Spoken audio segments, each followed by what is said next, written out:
Hello out there. Thank you so much for joining us today for this Search Engine Journal webinar. Hope you're having a great day. Today I have Sreekant Lanka, SVP of Digital Solutions at iQuanti, and Irina Klein, Senior Manager Director and Head of Digital Marketing at OneMain Financial. Sreekant, Irina, thank you so much for being here with us today. Thank you, Heather. Thank you. Awesome. So if you haven't been to an SEJ webinar, I'm Heather. I'm going to be your moderator today, and I'm super excited to talk about some of the, well, not me, but our team here today is going to talk about trends in paid search, how you can navigate the digital landscape in 2024. So for all of you doing your planning, this timing is perfect. So with that, I'm going to go over some quick housekeeping. That way we can turn it over and get today's session underway. So if you have any learnings from today that you want to share on social, use hashtag SEJ webinars.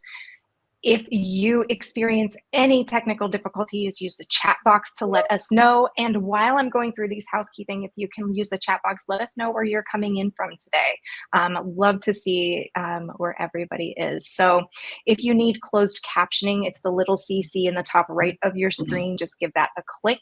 And you can add any questions. We're going to be doing Q&A at the end of the presentation. So if you do have any questions related to today's content, you can use the chat or the Q&A tab to let us know what you'd like us to ask.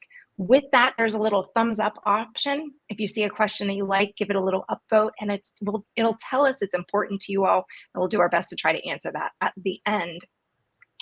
We will have today's slides. You will get today's recording and any resources in your inbox later today. So watch for that. And that's enough for me. So I'm going to turn it over to Sreekant and Irina. Thank you all. I love seeing these people. I see someone from Harrisburg, Pennsylvania, very close to me here in West Virginia. So with that, I'm out of here. I'll see you all at the Q&A. Thanks, Heather. Hello. Good afternoon, everybody. My name is Sreekant Lanka, and I'm the Senior Vice President of Digital Solutions at iQuanti. I've been in the industry for about 20 odd years, working in various areas. I lead what we call as owned, earned, and paid media, experts in that space, and have been working in this in this particular topic for quite a bit. Previously, have headed programmatic account strategy for Google, where I was there for a decade, and I'm excited to be here. A little bit about what we do at iQuanti. iQuanti is a digital marketing firm, primarily with focus on providing performance marketing solutions for various clients across the industries. We're located globally. We are a partner for most of the platforms that you can think about. We've been on the Inc. 500, and we've gotten a few awards. Some of the kinds of work that we do include digital consulting, demand generation, experience optimizations, and data science and analytics, which is our foundation for most of the work that we do. And we have a bunch of proprietary solutions that we use across owned, earned, and paid media. We do digital marketing assessments, benchmarking. We have performance platforms that we leverage for our solutions. We have a predictive analytics SEO model. We also have a holistic search solution. And on the data analytics side, we have foundational capabilities all the way to advanced machine learning capabilities on analytics. I'm excited to have with me Irina Klein, Senior Managing Director at OneMain Financial. Irina, welcome to this webinar. Excited to have you here. I would love for you to do a quick intro about you as well as the firm, and we can get started. Thank you, Sreekant. So much like Sreekant, I've been around for over 20 years in marketing strategy and partnerships. In 2019, I joined OneMain Financial as pretty much head of digital acquisition, managing digital marketing. In my previous life, I've worked across both industry and agency, various companies across various industries, Ditech, Digitest Health, as well as large tech and SAP and Unisys. And I'd love to spend just a few seconds on OneMain Financial in case some of our viewers don't know. We are the largest non-prime installment lender We do primarily personal loans across 44 states, majorly through our 1,400 plus branches. We have over 18 million customers and originated over $9.3 billion in loans last year. So with that, I'll turn it over back to Sreekant to take us into the content. Thank you, Irina. So as Heather introduced, we are looking today at trends in paid search, primarily getting ready for 2024. As you can imagine, 2023 has been a whirlwind of changes that have happened. Every earnings call with Google and or with Microsoft that I've sat in and heard have been references to AI, which has been a big change that's going to drive performance marketing and definitely paid search and search in general. So today what we wanted to cover is give you a context of some of the changes that are happening across user behavior, across the search landscape in itself, and then continue to talk about what are the implications from a paid search perspective. What changes should you be planning for, expecting as you think about 2024. We also want to quickly talk about some of the privacy changes that are happening, which are going to be hitting us in 2024, especially with the cookies getting deprecated and also with changes with CCPA and the California regulations and all of that bits. And there are implications from a paid search perspective as well. And net, hopefully for you guys as a takeaway, some things that we, Irina and me, think are important for 2024 as takeaways as you start planning for that. So that's the agenda for it. Please let us know if there's any things that you want us, ask us any questions about it, and we can go deeper into it. But let's get deep into it to get started. The first one around user behavior and the search landscape. So all of us as search marketers, we continue to think about what's happening with Google, what's Facebook doing, what are changes that are happening from the platform side of things. But more importantly, one of the things that we kind of take a little bit of a back step on is understanding users, understanding what kind of user behavior has changed over time. And the key one, the biggest one that we think about is Gen Zs. This is one of the most evolved search users that we have that are going to be adopting any changes that are happening in the search landscape in the next coming 1 year. One of the key things, as you can imagine, is the number of Gen Zs who are becoming adults is much more, and there has specific set of characteristics being digital natives. They are very, very nimble. They use all platforms equally, and when you think about their search journeys, their user journeys, they don't necessarily depend on Google and or Bing or any of the search engines. They go to different platforms, and as you can see on the charts on the left side, where we looked at some data, and what we see is product searches. Most of us do that, but Gen Zs more than others, they depend on Amazon, they depend on other platforms. Search comes way below in their thinking process of where they should be going when you start thinking about starting a user journey.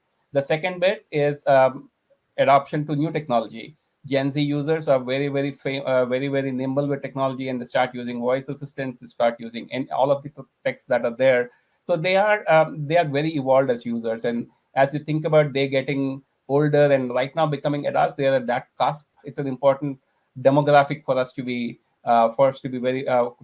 understanding. And Gen Zs, from our perspective, will likely be one of the fastest adopters of any change that's happening on search.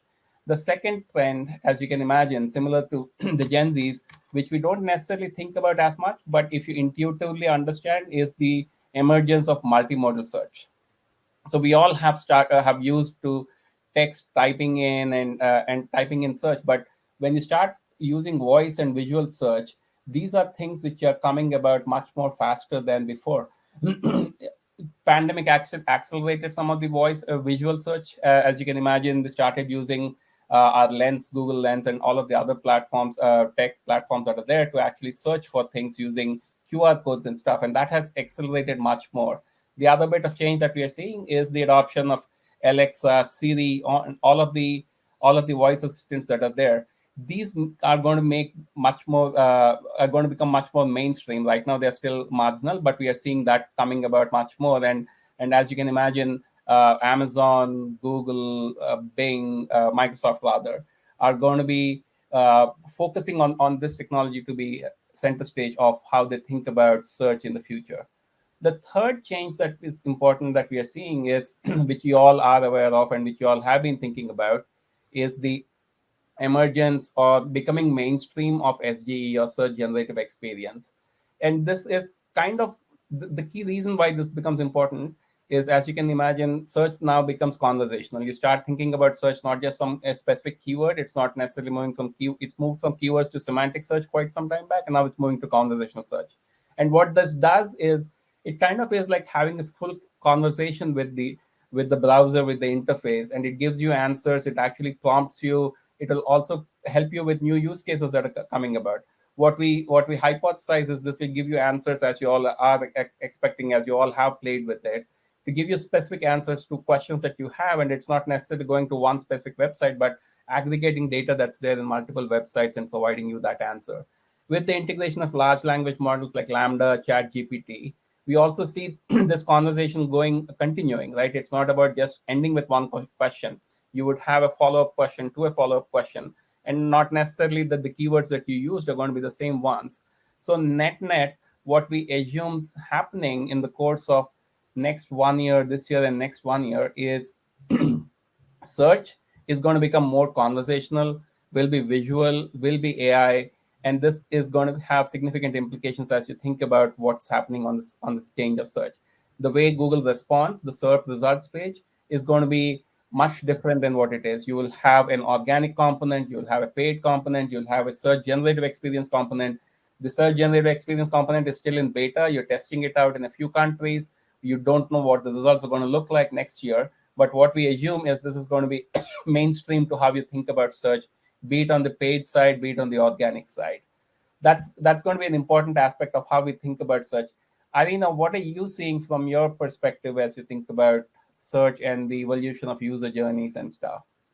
Well, for us, cost management, I mean, obviously it becomes important in terms of managing both SEO and paid results. But I think mostly from a practitioner's point of view, as you know, everybody's obviously, as you pointed out, talking about, the evolution of search and it becoming more visual and more interactive.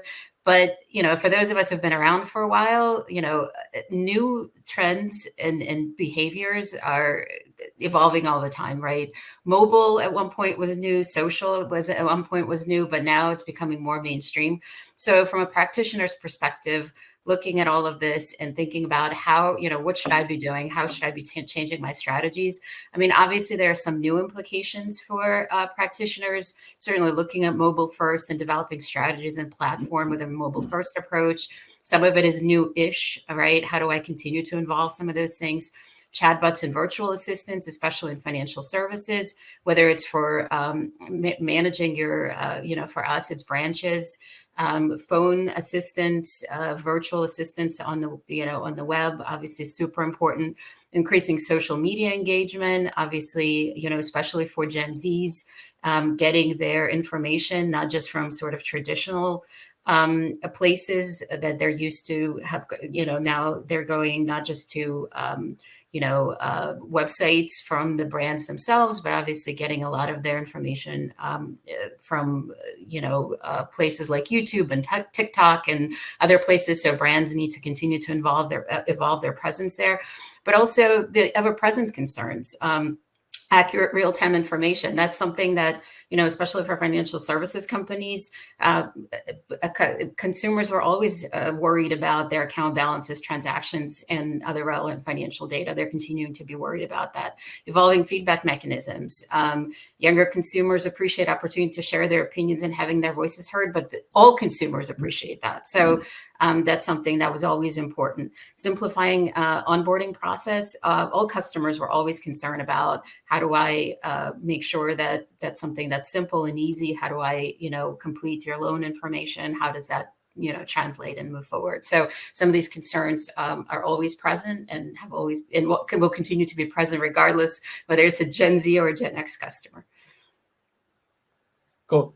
Thanks a lot for that. And this definitely is important just to have an understanding of interactivity and trying to understand this. And some of the challenges that you were mentioning resonate definitely. And the comments on the chat also are indicative of the importance of how we start thinking about various various implications that are there, concerns that you highlighted.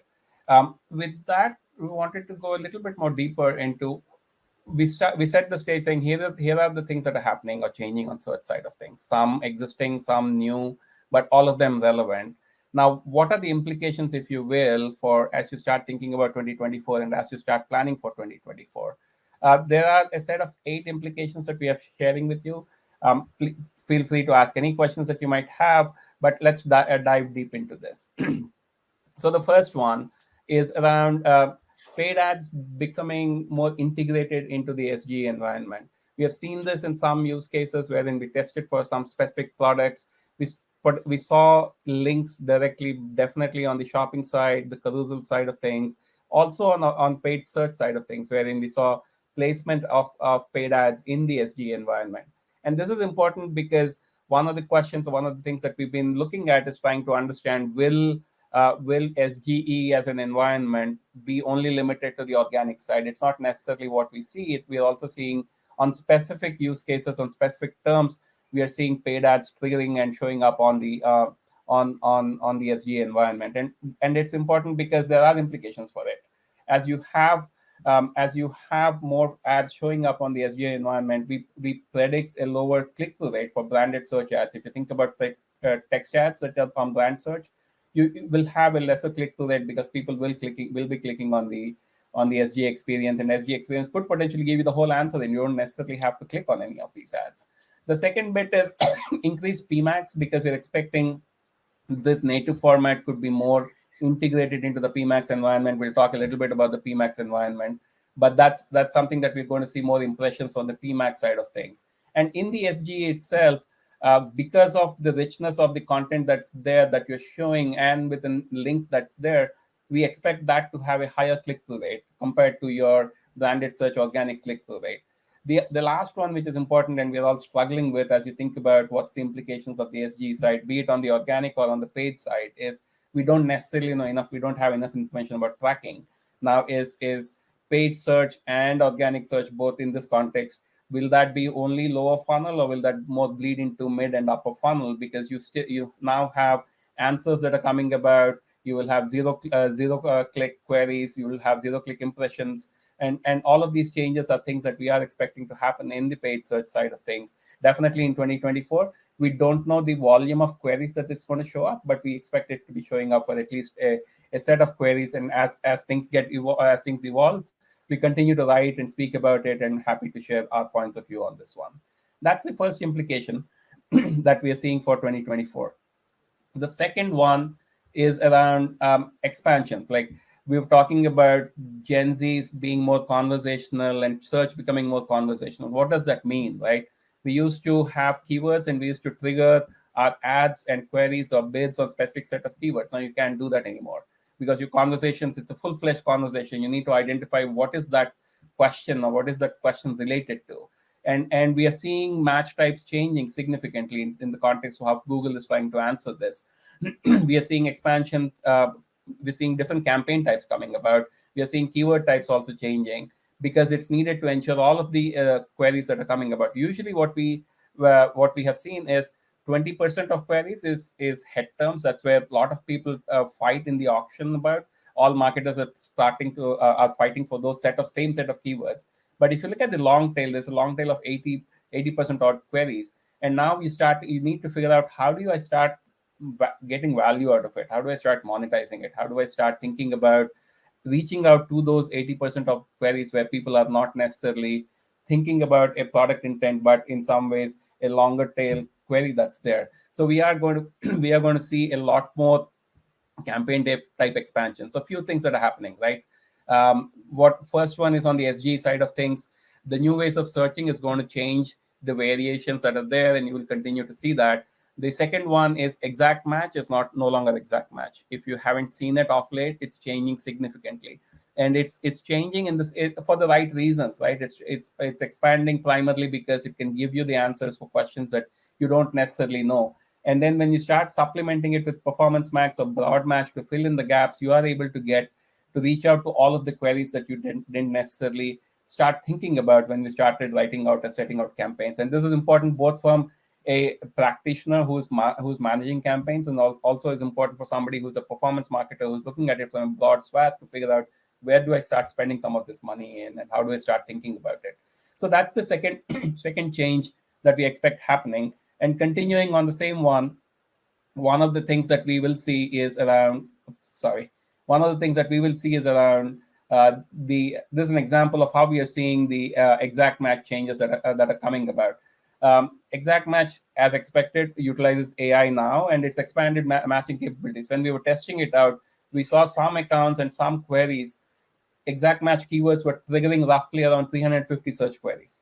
And that's huge, right? You're talking about a specific phrase between inverted commas, typical to what you would expect it to.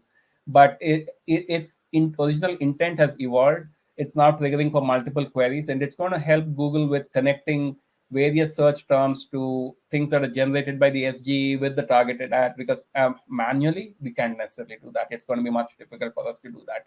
The challenge, however, exists, right? When you start targeting for so much, which is similar to you going into the space that you have as a display marketer, you don't necessarily have control over it on targeting, and you sometimes are going to bleed out money on things that are there.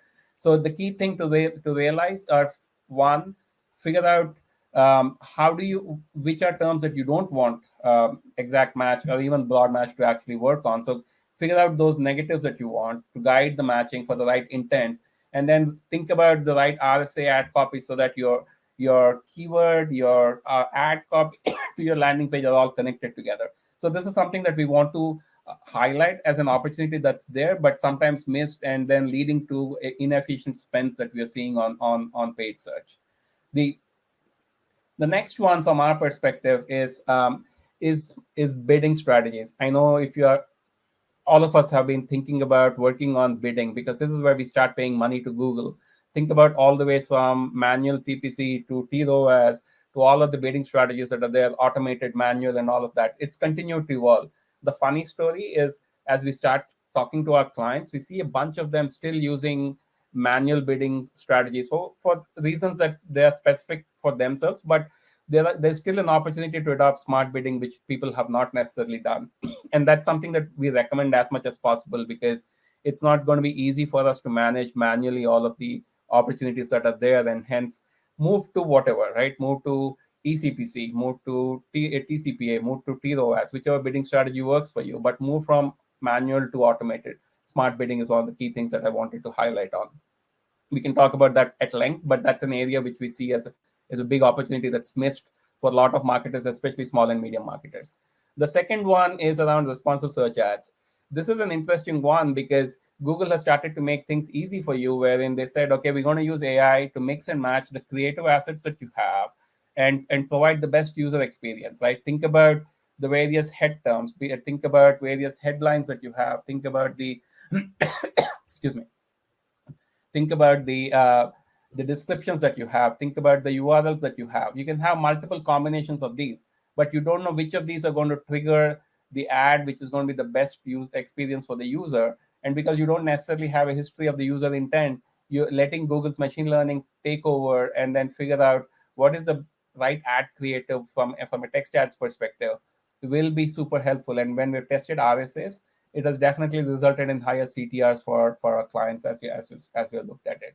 The third one is beyond exact and phrase.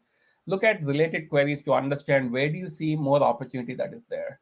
Are there things that you might not necessarily be thinking about? Do research of your keyword planner, understand what keywords you might be missing, what are things that you might be missing, and then put it into your broad strategy.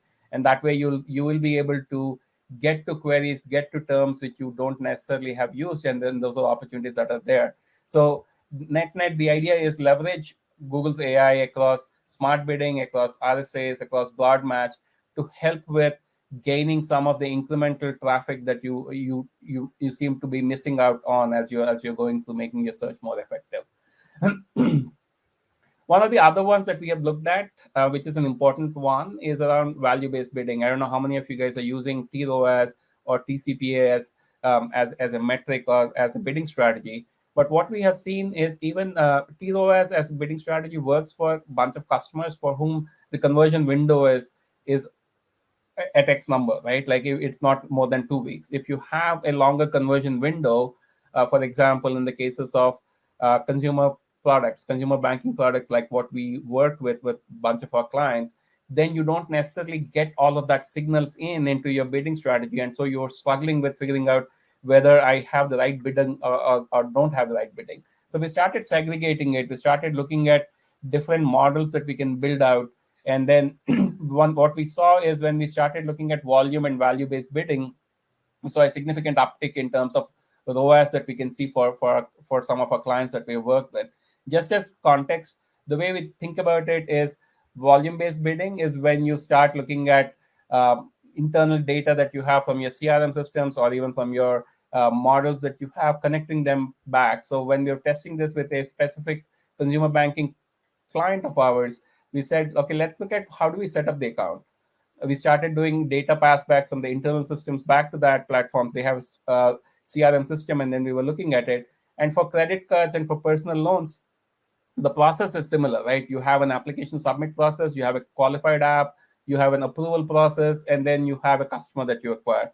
So this is something that you would think about as your target CPA acquisition strategy. But we don't know whether that customer is going to be the right customer or not the right customer, because you have various things that happen after after he becomes a customer. We don't have a good enough model of figuring out whether the customer is going to be profitable or not profitable. If you are a retail e-commerce kind of a brand, ROAS is going to be much easily defined, because you are buying something, you're selling something, you have some kind of a margin, and then you figure out what is the bidding that I have to apply, what is the ROAS that I want to apply on my bids, and then that's what you would optimize for. But in the case of some of these longer conversion cycle clients of ours, it's not easy to do that. And then as an example, in the credit card side, the success of that customer is going to be based on whether they're using the length of duration that they're using that credit card. What are they using for? How much money are they going to be spending it on? You have a credit limit, but that's not necessarily what they'd spend on, right? The other bit is, are they using for buying new stuff, or are they using to transfer money from other credit cards? And if you think about the personal loans, you also need to understand what is the loan repayment window. Like, do they have any delinquency that we are seeing, which are signals? Are they making their first payment? Are they making the third payment or the fifth payment? Those are signals which come about much later. But as you make that acquisition, that happens right away.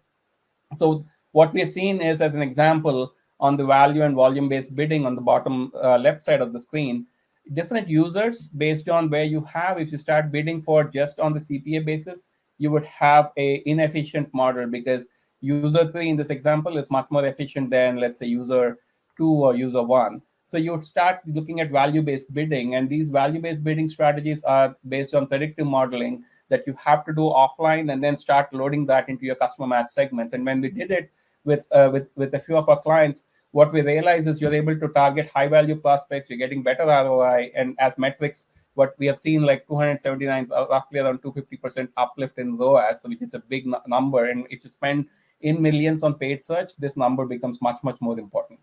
The other bit, which I see some of the chat referring to this, but one of the key ones that we are talking about with all of our customers is around Performance Max, right?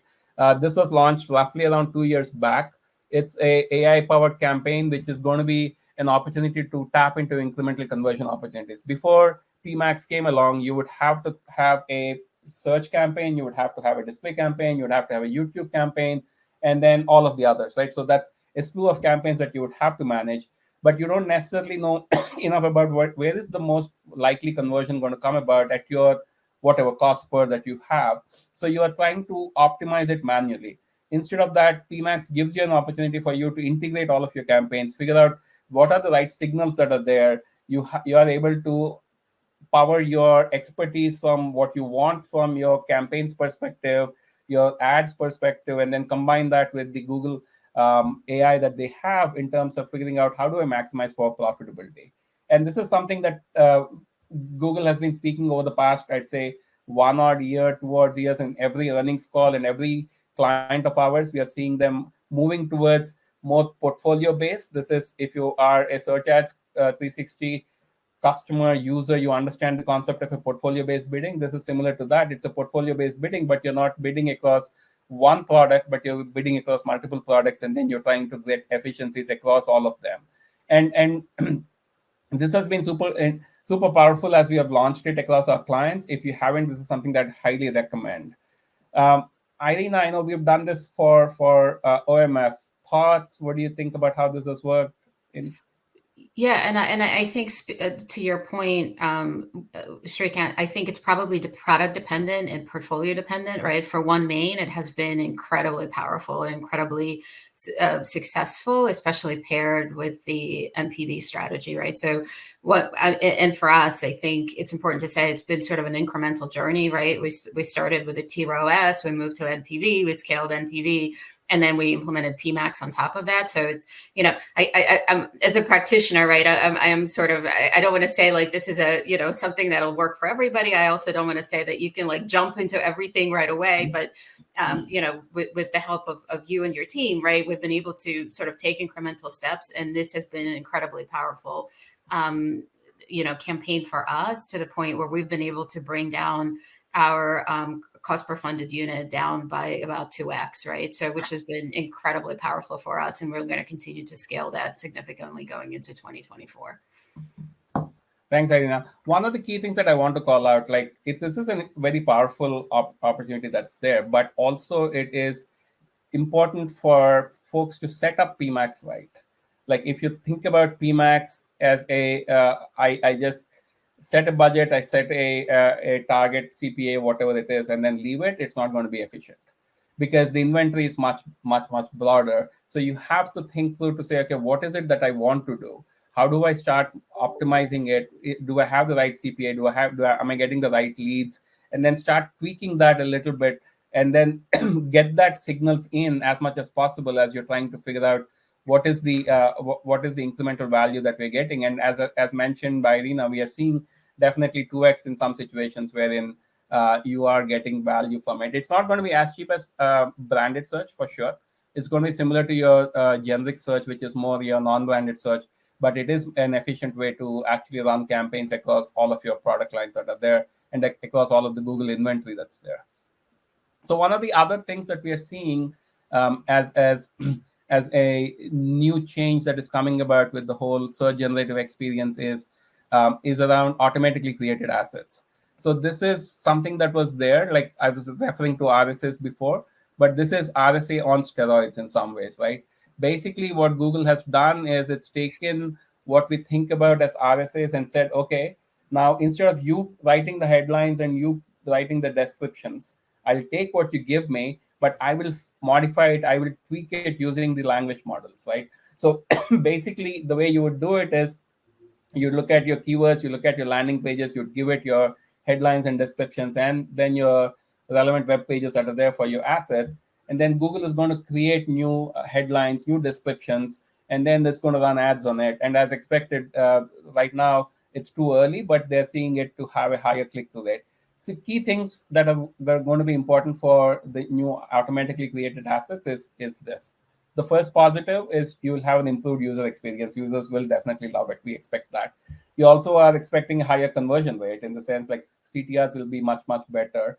And then you don't necessarily have to create multiple descriptions that you would have to do in the past, but you would just create one and then it's going to generate them automatically.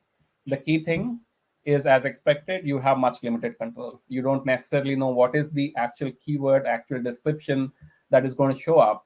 And then you would have to have much more oversight on what worked and what did not work. And especially if you're in a regulated industry like Irina and I work on the banking side of things, it's something that you have to work with very closely on the compliance side of things, because they are keen to understand what is it that we're showing, like what is the ad creative, what is the pitch that we're making to our clients. So you have to think about if your clients, your industry, of you as a if your company requires oversight and there is control that's required, this might not necessarily be a great one. But for others, wherein you're creating multiple ad copies on a regular basis, RSS is things that you're doing on as a norm, you definitely will get benefit of thinking about using automatically created assets, primarily for the efficiency that's going to bring you in creating multiple ad copies, and also The idea is it's going to reduce creative fatigue from a user perspective. It's not like every user, even if I click on the same ad twice, on the same query twice, I will not necessarily see the same ad. So there might be more interest in it, which is going to lead to a higher click-through rate. And this is an important one that we're seeing, and it's going to kick off and be available for all users in the next excuse me, in the next quarter, or next in the next I'd say 2024. The last one, which is important and much more valuable, similar to what we're seeing on the Google side, I don't want to discount this, is the changes that are happening on the Bing side. As all of you guys are aware, ChatGPT was the one which brought in this whole SGE experience and changes to SGE to the forefront fall of 2023. And then fast forward, we saw Google come in with Bard, and then the SGE changes that are coming about. Similar to the SGE changes on the paid side in Google, we also see a whole lot of changes on Bing around Prometheus AI. That's the model that they're calling it, which is combining both search and then chat together to deliver an elevated experience. And it's similar in the experience is similar, wherein the query gets broken down, your long tail query gets broken down into simpler bite-sized search terms, and then Bing is using those search terms to get more recent information. One of the early things that when you tested out ChatGPT and or any of the large language models was data was only till 2022. Now you have data till a very recent, very updated data. So you are able to get more recent information from the Google index or the Bard index and the Bing index as well. And that gives you most up-to-date information. The second thing is once you get that information, it's piecing together, the language models are piecing together what information to give you in the answer. And then it not only limits it to organic, but it's also showing in paid ads into that. So it's citations, links. Think about native ads that if you have used it in the past. This is something that we're going to see more native kind of a feature set coming about.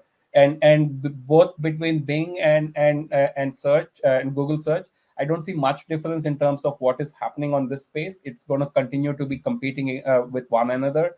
Where we net out, it'll depend on where the users are.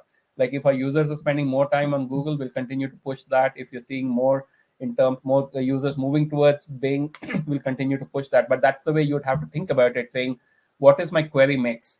Is 80% of my traffic coming from search platform X versus search platform Y? And then figure out what is my spends that I have to have. Because there's one of the questions that I keep getting asked, saying that, should I spend more on Google versus more on Bing? And this is the way I would think about it. The other key thing to also remember is, in some situations, you would find that Bing CPAs are cheaper than Google CPAs. So have a look at that. If you find that it's more efficient, if you're getting enough traffic and you're getting enough leads, figure out whichever ones work for you. And there are some demographics which are who use Bing more than Google. Those are things that you'd have to look at and then figure out which way you would want to go. From the SGE experience perspective, from the way you would apply some of these models or how you think about bidding strategies and all, the marginal difference is very little. Both of them have similar models that are there and similar ways to work towards it. So those are set of implications that we have in general of what's happening for 2023, which we expect for 2024. One other thing, which is an important one, is going to be around privacy and privacy changes and implications. I did mention briefly, but as you are aware, California and a bunch of other states have started launching the CCPA, GDPR, and CPRA regulations. All of these primarily to help provide users these necessary controls on privacy, which they did not have before. And it's important because this kind of leads to user consent, wherein you have to take user consent for some of the changes that are happening. The other bit also is it depends on how much you can rely on data that's coming from other sources. So key things why this is important, right? Basically, as you're setting up privacy safe practices, as you're setting up your consent modes on your web browsers and all, you would see inefficient conversion tracking. We expect conversion tracking on your platforms to become less efficient and leading to paid search efficiency. In situations wherein you are on last click tracking and or you are not necessarily looking at data-driven attribution, this kind of becomes much more important because you don't necessarily know how effective your paid search is. So what we are seeing at least in the initial experiments and some of these studies and analysis that we have done, is advertisers will face a drop in cart conversions, specifically attributed conversions, primarily because of in implementing consent banners, right? And then this also leading to impacting how you think about bidding strategies, how you think about ROAS, attribution, and then net revenue. This is the challenge that we're going to see more so as we get into 2024. The way you would adapt for it is Google Consent Mode is going to help you get that. It's going to help you drive more measurement accuracy because you have to implement some of these things. However, there are some challenges, right? We see when we're testing it out, users don't necessarily like to accept cookies, or they don't necessarily understand that. You also will see a drop off in third-party cookies that are there, leading to some level of conversions getting dropped. And then Google has launched a whole bunch of features, be it around universal, rather GA4, not deprecated universal analytics, now Google Analytics 4, and the whole attributed conversion narrative that they have, which kind of gives you a perspective of how should I start thinking about getting the real value and getting real understanding of whether my conversions are going in the right direction or not. So using consent mode is going to be important, right? It will help you with aiding data gaps that are there as you think about conversion modeling, and also will safeguard privacies that you already have in a consent aware environment. But both of these are changes that are happening. It's not something that we are doing. What does this mean for a paid search marketer is around thinking about how do I then leverage my own data. So more often than not, we have relied on all kinds of data, specifically third-party, second-party data, in terms of building out our customer pools and our customer lists, and then we start loading them back into into the platform, be it around customer match or RLSA lists and all of that bits. Now you cannot use anything other than your first-party data. Your first-party data in some ways is golden, right? This is your own data from your own websites. But what we have seen when we've spoken to a bunch of marketers, clients of ours, some of them, is that they don't necessarily use them as much. So opportunity that's there is you activate your RLSA list much higher, like leverage them as much as possible by using first-party data. And this is going to be an important opportunity for you to stress on that. And what you need to do now is going to be about making sure that your customer data, your first-party customer data, is as robust as possible. Make sure that your tags are set up in the right way. You're getting all of the data that you need, all of the fields that you need to make those decisions. The second one is you can also use your first-party data to bolster your smart bidding strategy. You can look at saying, okay, which segments of mine don't have as much? Like, where am I spending more on cost of acquisition, which is very high? Is there any segment which might be socio demographic, and any of that cohort that you want to look at, any signals that you want to look at in your own data, and then say, okay, suppose anybody who is on like this, right? The third one is you start looking at how do I optimize my ad copies? How do I optimize my creatives? How do I optimize my keywords? Primarily because I get a better sense of my first-party data. This is enabled through Google Ads Data Manager. There's a new tool that Google has launched, which is going to be available and sometime in Q4.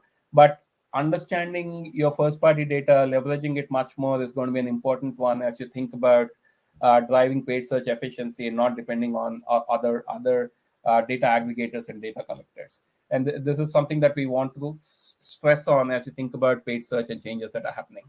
So net, what does all of this mean, right? How do you think about it?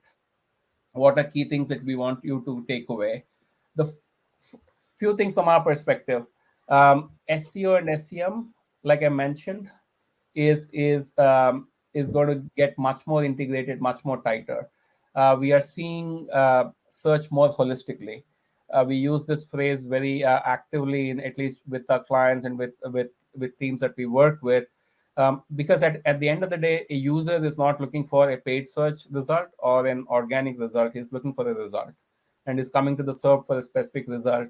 And now that distinction gets much more blurry when you start thinking about integration of SG, the search generative experience. So understand the whole search journeys, look at it search holistically from both SEO and SEM perspective. And the second one is users are looking for information, and they're not necessarily looking at your specific keywords.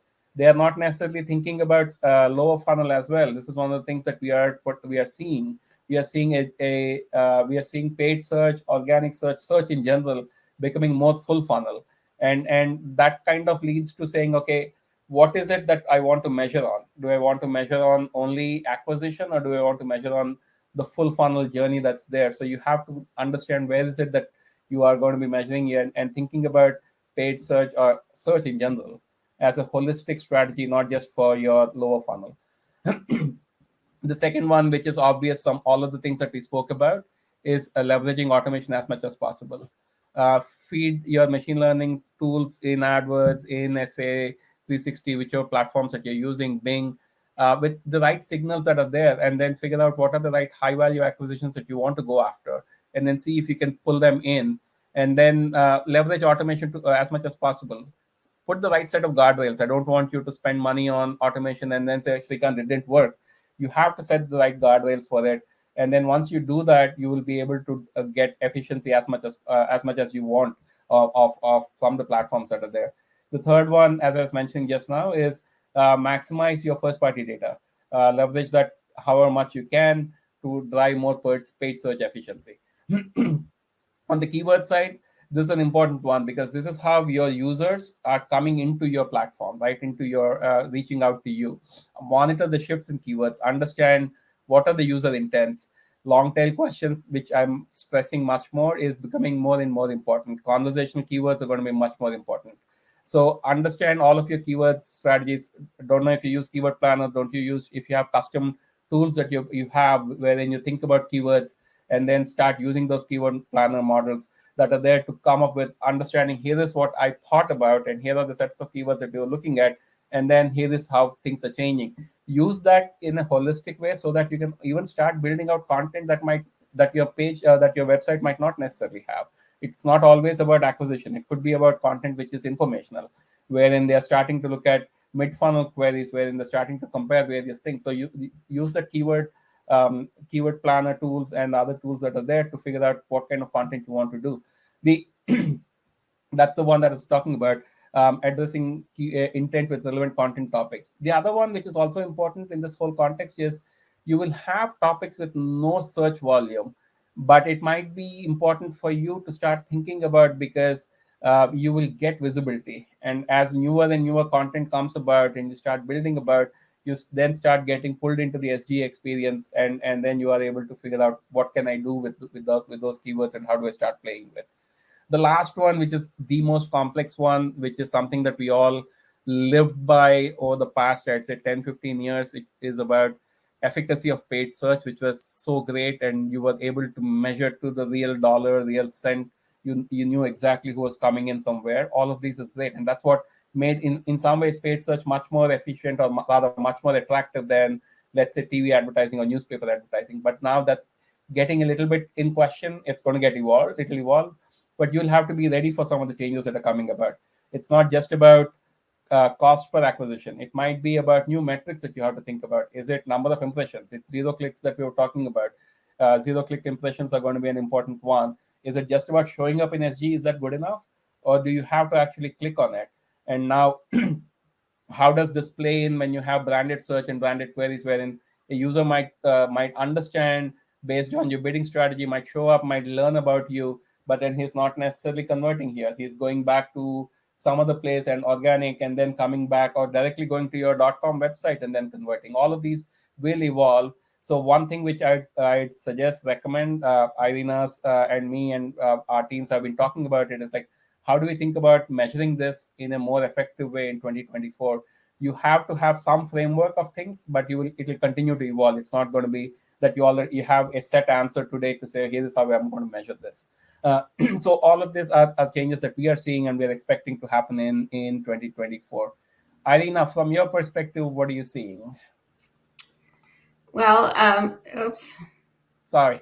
No problem. So I think so. I was actually smiling a little bit because for a company with an offline conversion, like us, right? Some of these questions that have we've always been at a little bit of a disadvantage because you have an online journey that ends in an offline conversion.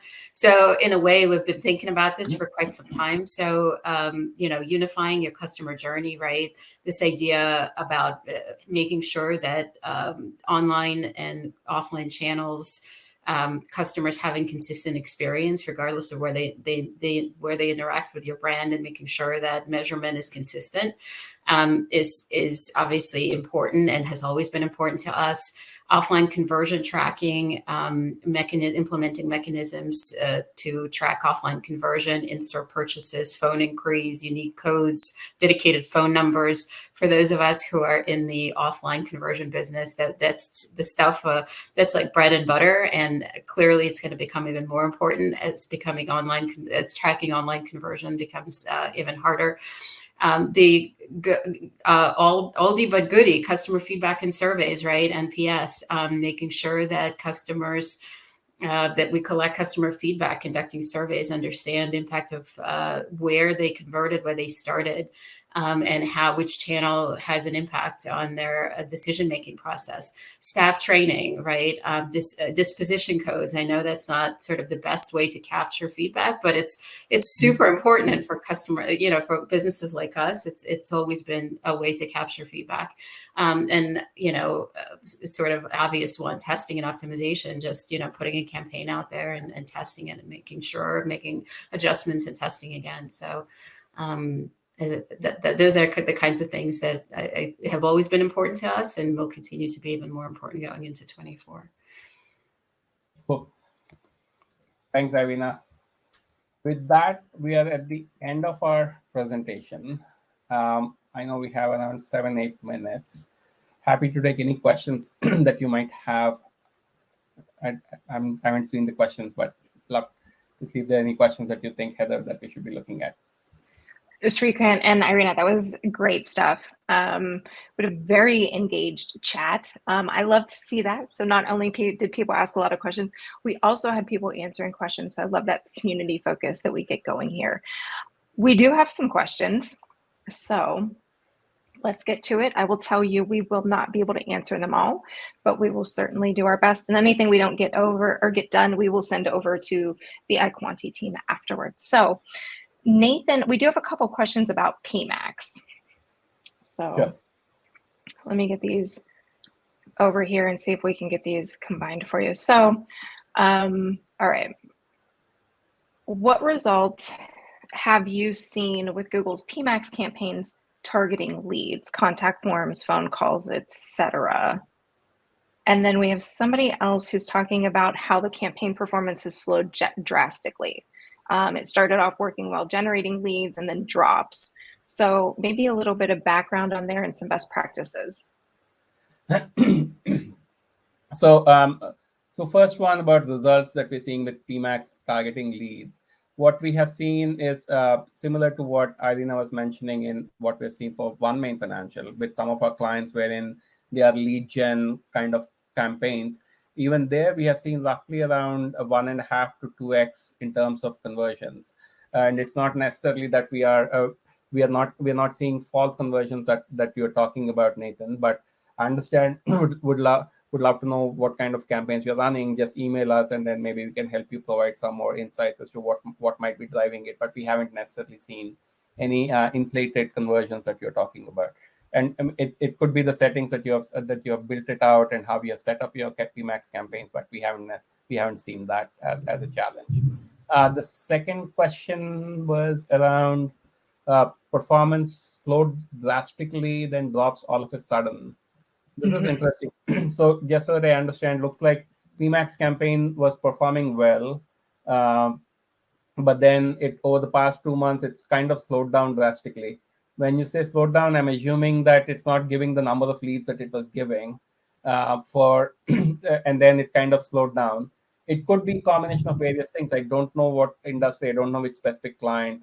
It could be a combination of seasonality. It could be a combination of number of people in the auctions, more people starting to bid on the same terms. It could be much more number of people adopting PMAX for similar terms that you have, keywords that you have.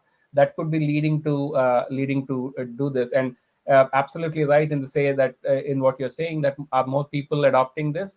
Absolutely, from talking to Google and their reps, they have been pushing PMAX very aggressively. And if you look at any of their earnings calls or any of their blog posts, PMAX is something that they're pushing over the past, let's say, 1 odd year. So you are seeing a higher number of users who are adopting to PMAX. That could be leading to more competition. I don't know if there's seasonality in your industry that could be leading to some of this as well. So unless until I look at the campaigns more in detail, I wouldn't be able to answer. But net, what we are seeing is those are the key reasons that might be happening to some of the changes that you're seeing. Perfect. Thanks for that, Sreekant. All right, so we might have time for one more. So for the banking industry or other finance industries, do you have any recommended best practices? For example, broad versus phrase match keywords, max conversions versus max clicks, targeting keywords like best or near me. So it says they do a lot of search and display retargeting, YouTube retargeting, but any specific recommendations for finance? Irina, you want to? I would say all of it, right? I think it's so situational. It's kind of hard to say. Certainly for branches, right? We have 1,400 plus branches. So for us at local is very important. We put a lot of emphasis on it and we'll continue to do so. So clearly, if you have local retail shops, it is a differentiator in the industry. So I can just say for us it is, and we do put emphasis on it. And again, about max conversion versus max clicks, it depends on what you're targeting or what you're looking at. What is the journey that you're looking at? It could be simply going through the whole full hog and so TCPA, or just saying, okay, I just need to know traffic that's coming to my website and whatever that might be. But one of the things that we are seeing is changes with, as Irina was mentioning, branch banking versus branchless is going to drive whether you have to have or you don't have to have. We were talking about some geo tests that we were doing as well to figure out what is the radius that I want for a DMA tests of some kind so that I'm able to target specifically. But there are a bunch of best practices across the whole search gamut of things. It primarily depends on banking and financial industry. While it's still narrow, it's a very big industry with various clients of different kinds, size, location, what kind of business, what kind of strategy that you're looking at from a search side of things. So that will all drive whether you want to have a specific bid strategy versus more broader. One of the key things that we are seeing is across all industries, not just banking, is about the rise in CPCs that are going about because a lot more people competing for the same option terms. So your CPAs also should be going up. In that situation, figuring out whether you want to go with broad or phrase is even working. You don't necessarily have to go broad and phrase, but you also need to think through to say, okay, what is my conversion journey and where does it end? All of that will result in figuring out what bidding strategy, what keyword strategy, what kind of terms that you want to bid on. Okay, and one more question on PMAX, and this is from Sabrina. How do you account for legal obligations within highly regulated industries like finance if you're considering PMAX campaigns? So anything to consider there? So absolutely, this is an important one. And like I was mentioning, the way we have done with a bunch of our clients is we get compliance pre-approvals on descriptions, on headlines, on keywords, and on URLs as well, and then let it run. And not just on PMAX, it also on RSAs that what we are seeing. We need to get pre-approvals from compliance so that they understand that the granular elements that go into creating that ad is all approved by compliance and the regulatory group that's there in the firm. And then you use them to start running campaigns. So that's the way we have gotten across. But sometimes in some specific clients, they were like, I want to see all of the ad copies that it's going to come about. And I was not able to do that. None of us were able to do it. And it's a challenge. And then they didn't necessarily adopt that strategy. So it's going to be dependent on how you are able to convince your compliance teams in terms of this is how we're trying to adopt it. And here is how it's going to work. And if they are okay with it, you can adopt it. Otherwise, you cannot. Irina, anything else to add? No, I think that's about it, right? It depends on the flexibility of the team, and you give as many options as you're able to physically produce. Perfect. I'm just scrolling through all of the chat and through all of the questions. And so we'll send the leftover questions that we couldn't get to over to Sreekant. We'll send that over to your team. But definitely, I'm seeing future webinars on this topic for sure. So good stuff, everybody. Thank you so much for participating, so much for engaging in the chat, so much for attending. Yeah, Jonathan. Good. So thanks, Sreekant. Thanks, Irina, for being here. Before we let you go, tell the people where to find you. So reach out to us. For now, I'm just going to ask you to about all questions that you have to sreekant.l@iQuanti.com. Things that are relevant to banking and which I think Irina will be able to add value. We'll share it with her and she'll share her perspective. But for us to filter all of the questions that are coming about, just reach out to us at sreekant.l@iQuanti.com and look forward to hearing from you. Perfect. Again, thank you both for being here, and we'll see you at the next SCJ webinar. Hope you all have a great day. See you next time. Thank you. Thank you.